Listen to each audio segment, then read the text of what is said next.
நாமத்தை உச்சரித்தால் மட்டும் போதுமா? தினமும் ராமா என்ற நாமத்தை உண்மையுடன் ஜபித்து வந்தார் முருகேசன். ஒரு தீவிர ராம பக்தர். ஒரு நாள் அவரது வீட்டு அருகே ஒரு கிளிக்குஞ்சு விழுந்தது. அதை அழைத்து வந்து கூண்டில் வைத்து பாதுகாத்தார். காலப்போக்கில் அந்த கிளிக்கு ராமநாமத்தை சொல்லிக் கொடுத்தார். அதுவும் அடிக்கடி ராமா ராமா என சொல்வதாய் பழகியது. ஒரு நாள் கிளி அவனை நோக்கி, தினமும் ராமநாமம் சொன்னால் நன்மை கிடைக்கும் என்கிறார்கள். ஆனால் எனக்கு என்ன பயன் கிடைத்தது என கேட்குமாறு ஒரு ஞானியிடம் கேட்டு வரும்படி சொன்னது. முருகேசன் அந்த ஞானியை சந்தித்து கிளியின் சந்தேகத்தை கேட்டார். ஞானி பதில் எதுவும் கூறாமல் மௌனமாக இருந்தார். வீட்டிற்கு வந்த பின் கிளி கேட்டது.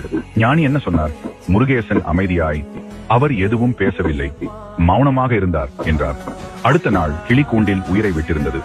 மனம் வருந்திய முருகேசன் அதை மரப்பெட்டியில் வைத்து மலர்களால் அலங்கரித்து இறுதி பயணமாக ராம பஜனை செய்தார். பஜனை முடிவதற்குள் கிளி திடீரென உயிருடன் பறந்து ஒரு மரக்கிளையில் அமர்ந்தது. அதிர்ச்சி அடைந்த முருகேசன், நீ இறந்தது போல நடித்து ஏமாற்றினாயா என்று கேட்டார். அதற்கு கிளி பதில் சொன்னது, சாமி, நான் யாரையும் ஏமாற்றவில்லை. மௌனம் என்பதன் தத்துவத்தை ஞானி மூலம் உணர்ந்தேன். வாயால் மட்டும் நாமம் சொல்வது போதாது, நாமத்தை ஆத்மாவோடு ஒன்றியபடி உணர வேண்டும் என்பதைத்தான் அவர் சொன்னார். அந்த உணர்வை அனுபவிக்க நான் சில நேரம் மயக்க நிலையில் இருந்தேன். ராமநாமத்தை ஜபிக்க வேண்டும் என்று எனக்கு கூறிய உங்களுக்கு என்னை விடுதலை செய்ய வேண்டும் என்ற எண்ணமே வரவில்லையே. சானநாம் என்றது இந்த வார்த்தைகள் முருகேசனின் மனதை துளைத்தது.